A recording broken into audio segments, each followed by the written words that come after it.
Para pemirsa, ketemu lagi dengan channel Anda, Suyanto.id. Ini merupakan channel untuk berbagi pengetahuan dan belajar sepanjang hayat. Jangan lupa klik subscribe supaya Anda selalu mendapat video terbaru dari Suyanto.id. Nah, kita kali ini mendatangkan narasumber.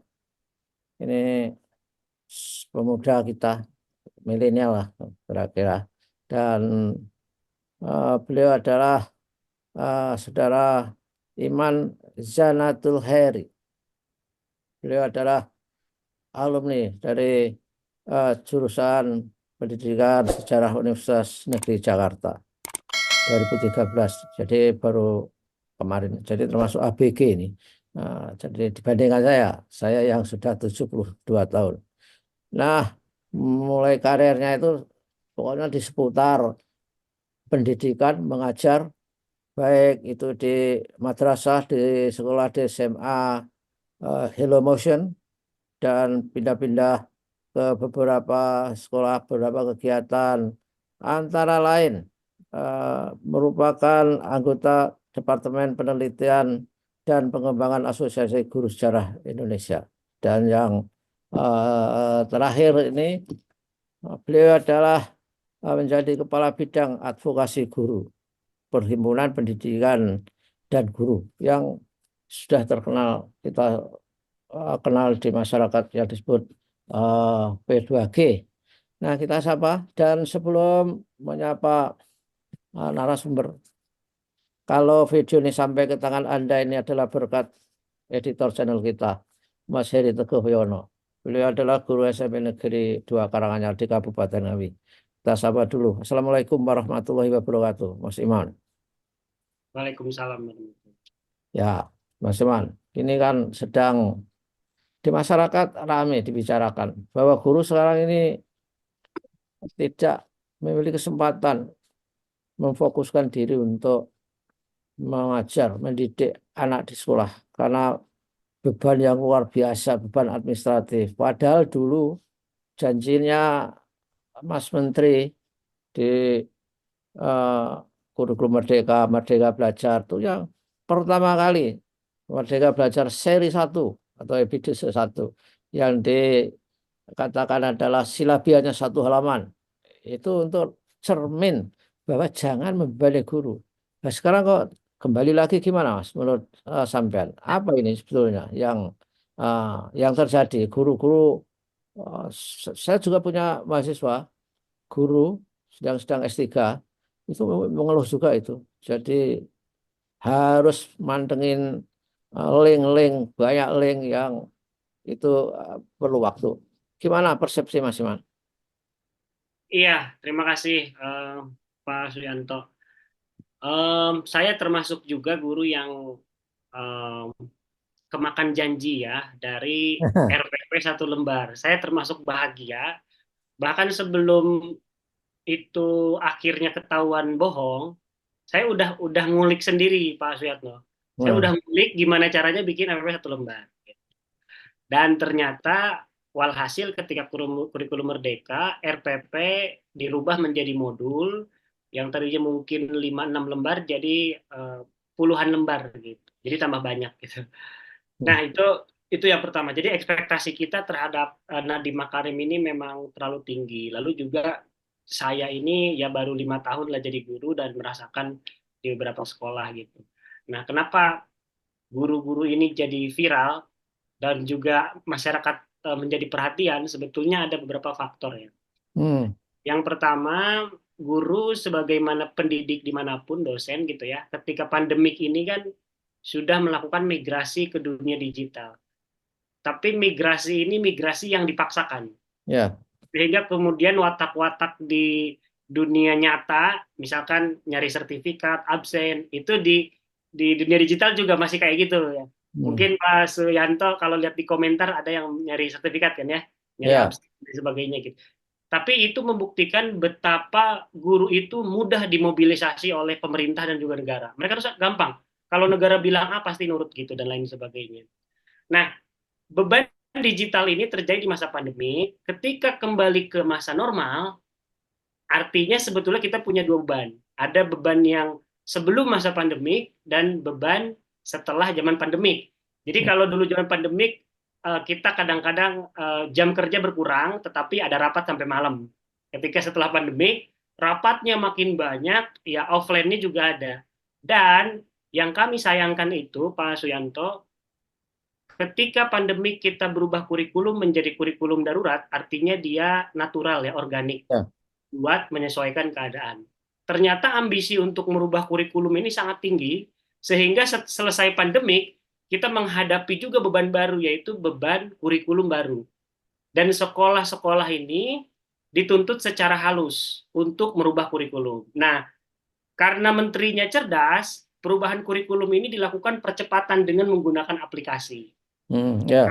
Soalannya kemudian guru-guru di kita ini kan fasilitas digitalnya Pak Suyanto tahu sendiri ya, ada handphonenya yang nggak bisa nyeken gitu ya, yang memorinya udah penuh, gampang ngehang. Itu tidak dipikirkan oleh Pak Nadiem karena tahun 2021 pernah statement, saya kaget di Indonesia ada wilayah yang nggak ada listriknya. Jadi pernah statement begitu. Saya kira orang Indonesia nggak aneh ya, ada daerah nggak ada listrik kan kita sebetulnya tidak aneh. Tapi Pak Nadiem aneh. Artinya dari segi kepekaan beliau untuk melihat beban kerja guru itu kayaknya tidak bisa. Artinya beliau punya satu solusi, ya udah bikin aplikasi dan bikin aplikasi. Mungkin itu dulu kali ya Pak Suyanto kalau. Ya, tapi sebenarnya tujuannya baik ya maunya pemerintah itu. Guru bisa mandiri, bisa melakukan apa belajar sendiri di link itu. Tapi linknya bertubi-tubi Mas itu ya, yang terjadi di PMM itu. Apakah itu benar-benar memang guru itu eh, menjadi cemas kalau tidak melakukan karena kan itu nanti dinilai pada poin-poin bahwa dia harus mengumpulkan kalau nggak keliru 32 kredit poin untuk satu semester, betul nggak itu? Iya, betul sekali. Jadi jadi selain kalau di awal tadi dibilang niatnya baik, sesuai dengan tulisan saya di Kompas ya Pak Suyanto tentang transhumanisme guru, setelah saya pelajari kemudian cara berpikirnya adalah untuk membuat sebuah kebijakan, karena cara berpikir startup itu dicoba dulu baru disempurnakan. Lalu bagaimana mereka bisa bergerak? Hmm. Cara berpikir startup itu adalah perusahaan startup itu bisa maju kalau mereka punya big data, Ya. karena itu yang bisa dijual.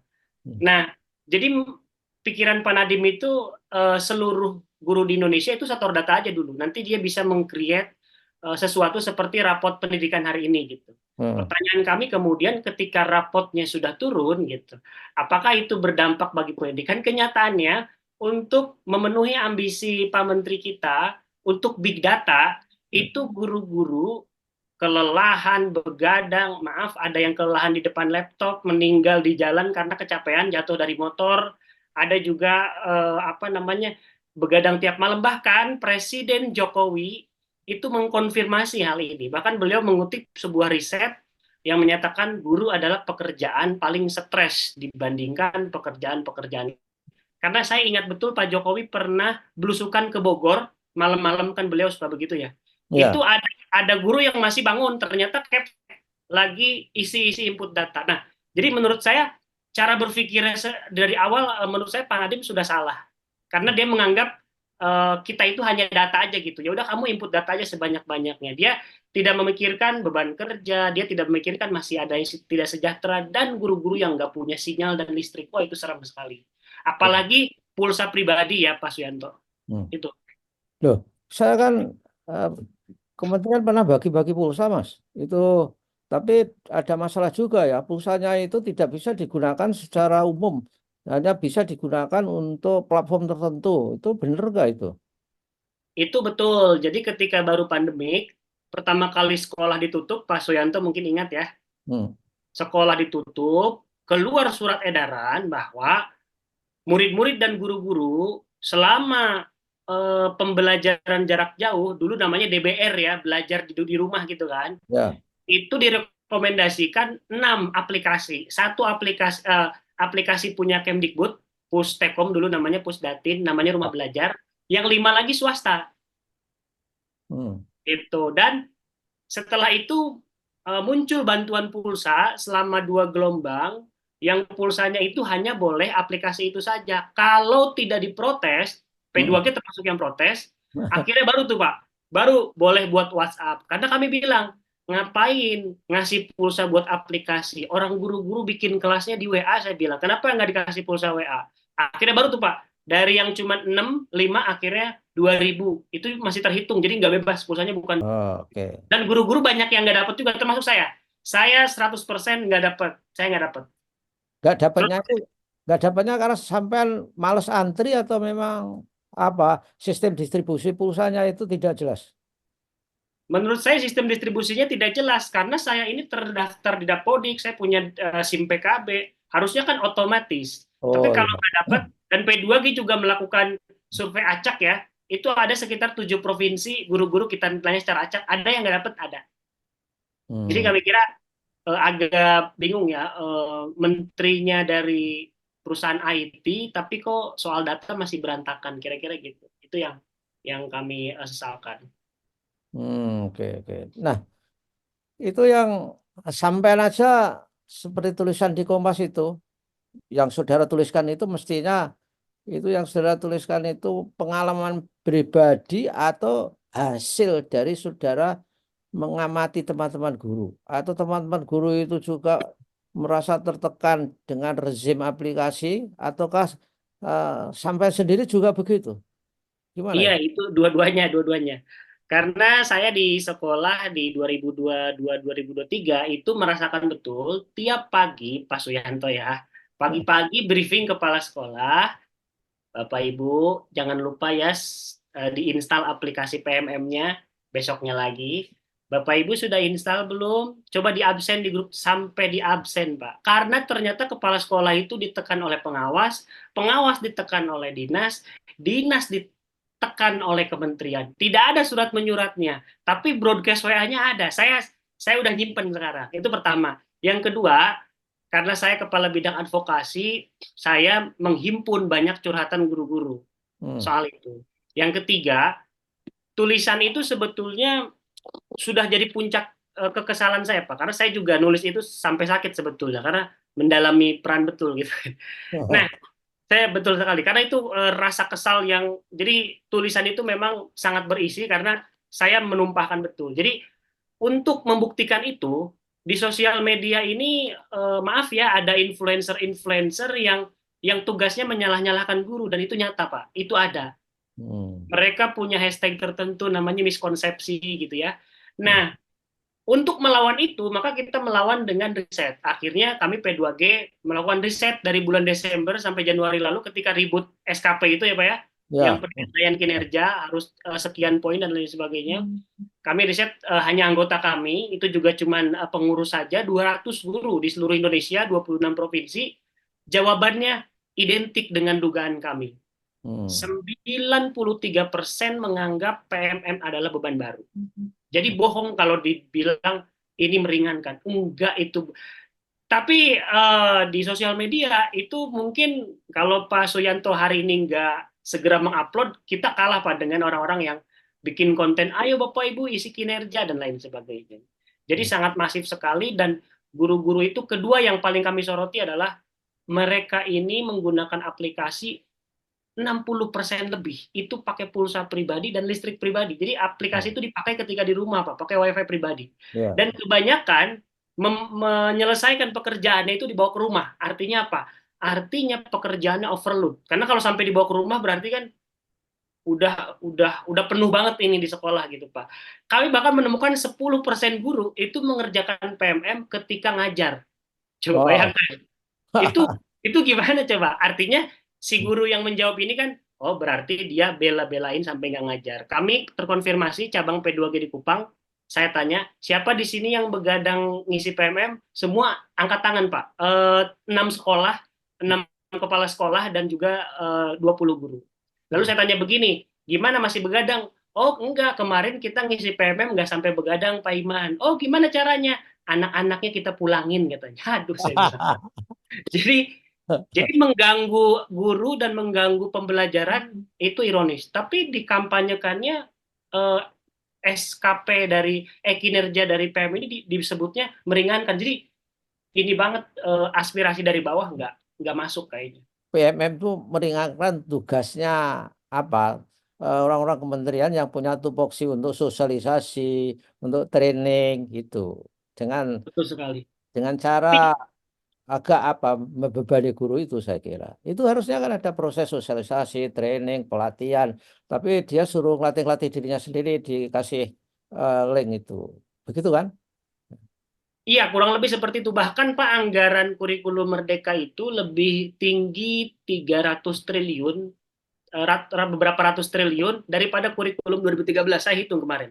Nah, artinya kan kalau dia bikin aplikasi, harusnya dananya makin kecil ya Pak ya. Karena kan Hmm. nggak ngirim orang ke daerah kayak dulu Pak ya. Ya, ya, Ada ya, instruktur nasional apa gitu. Nah, persoalannya kurikulum Merdeka ini sejak awal sudah kucing-kucingan Pak. ya. Jadi ya ketika dia jadi program sekolah penggerak, dia kan nggak ngaku, oh enggak ini bukan perubahan kurikulum. Ya, Padahal itu berubah. Itu kami, karena kami pengen tahu ini kurikulum kayak gimana. Mana sih naskah akademiknya nggak pernah dikasih Pak. Baru lahir 2022 naskah akademik apa namanya kurikulum dalam pemulihan itu pun isinya setengahnya memuji kurikulum darurat. Bahkan ya. hari ini kementerian merilis raport pendidikan 2024 itu melakukan praktik berbohong dengan statistik. Jadi penyajian datanya itu dibuat seolah-olah meningkat, Pak. Ya. Padahal, ya, padahal nih ya, barusan saya baca Pak, hari ini lagi kita debatkan ini kan. Oh Jadi ya. kurikulum 2013, kurikulum prototype, kurikulum Merdeka 2022, dan kurikulum Merdeka di 2023. Nah ini tahunnya dibalik Pak begini. Jadi Hmm. kelihatannya meningkat. Padahal, jadi di kurikulum darurat prototype itu ada dua kurikulum, itu sebetulnya naik Pak, tapi dibuat balik gini. Nah, Hmm. seolah-olah kurvanya meningkat. Jadi saya kira itu juga ada. Hari ini Pak, nanti saya akan kirimkan secara pribadi. Ya, Itu parah sih. nah, itu kok memang hobinya begitu ya. Itu kan mirip penafsiran PISA itu ya. Dikatakan bahwa PISA kita ini penurunan nilai PISA kita lebih kecil dibandingkan negara-negara maju sekalipun. Itu kan naif. Bang, kita Naik sekali. nilainya nilainya PISA kita itu 100 poin di bawah rata-rata. Kalau turun 50, kita tuh 300 tinggal 250. Finlandia misalnya turun 100 misalkan aja masih 500 nilainya karena dan diklaim bahwa peringkat PISA kita itu naiknya itu bukan karena hebat katanya karena lisensiasi sistem kita kuat sebetulnya naiknya itu karena kedatangan anggota baru yang itu Baru. berada di dasar Iya.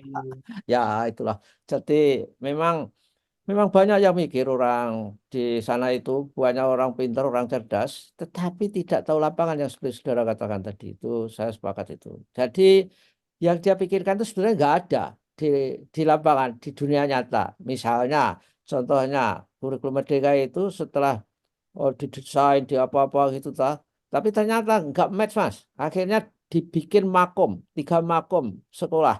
Pertama, misalnya mandiri berbagi, kemudian mandiri Jadi mandiri berubah. berubah, mandiri belajar.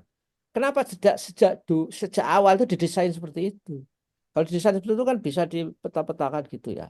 Tapi karena sudah apa sambil jalan dan ketika berjalan ternyata oh nggak ada anunya barangnya yang dirumuskan itu. Nah, terakhir Mas, saran terakhir, saran sampean untuk guru apa itu? Kalau guru stres kayak gitu itu, lanjut pokoknya harus makan vitamin supaya kuat mantengin PMM misalnya. Iya, sebetulnya saya itu golongan guru muda ya, Pak Suyanto, yang sebetulnya diuntungkan dengan situasi hari ini. Tapi saya yang muda saja itu keteteran ya, meskipun kami yang muda pasti punya celah-celah ya, celah-celah tertentu biar cepet apa gitu. Tapi salah satu pemikir, jadi kita harus tetap berjuang, dan saya kira Pak Nadiem, bukan hanya Pak Nadiem, Pak Nadiemnya kan pasti diganti karena beliau sudah sudah pengumuman Pak, waktu Hari Guru kemarin itu sudah perpisahan. Ini adalah yang terakhir.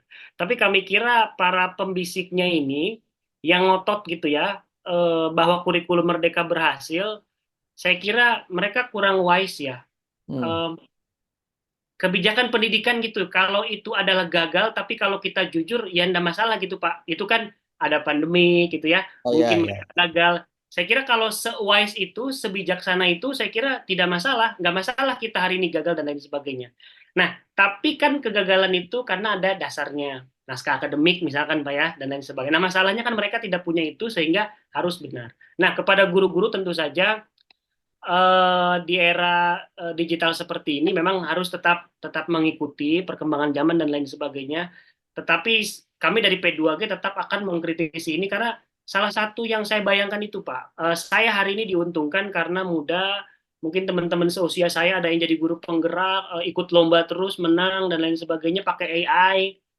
Tapi saya itu membayangkan ketika guru yang sudah tua di samping saya, itu dia begitu tenggelam gitu ya di dalam layar digital, dia nggak tahu mau ngapain, Hmm. dimulai dari mana, sampai dia bilang, kalau saya gaji saya buat bayar, saya serahkan gajinya. Saking pusingnya Pak. Hmm. Artinya itu sudah tidak manusiawi gitu. Hmm. Sehingga kemudian saya berpikir, saya kalau tua saya nggak mau digituin, kira-kira gitu. Jadi salah satu alasan kita berjuang itu bukan karena kita anti teknologi, saya orang yang sangat optimis terhadap teknologi. Tapi karena saya nggak mau digituin nanti tua Pak, kira-kira gitu. Jadi saya nolongin yang tua supaya saya nggak digituin gitu. Itu aja paling Pak. Ya, oke lah. Baiklah, Mas Iman. Saya kira diskusi kita ini bisa mencerahkan guru bagaimana mereka harus bersikap, dan terus saja mudah-mudahan menjadi feedback bagi pengambil kebijakan. Karena setiap kebijakan kalau tidak ada feedback loop, itu kebijakan itu akan menemui banyak kejanggalan. Baiklah, terima kasih Mas Man. Insya Allah kita ketemu lagi di minggu depan atau lain kesempatan untuk bincang-bincang mengenai persoalan pendidikan dan soal guru yang ada di negeri ini. Terima kasih atas kehadirannya. Wassalamualaikum warahmatullahi wabarakatuh. Waalaikumsalam warahmatullahi wabarakatuh.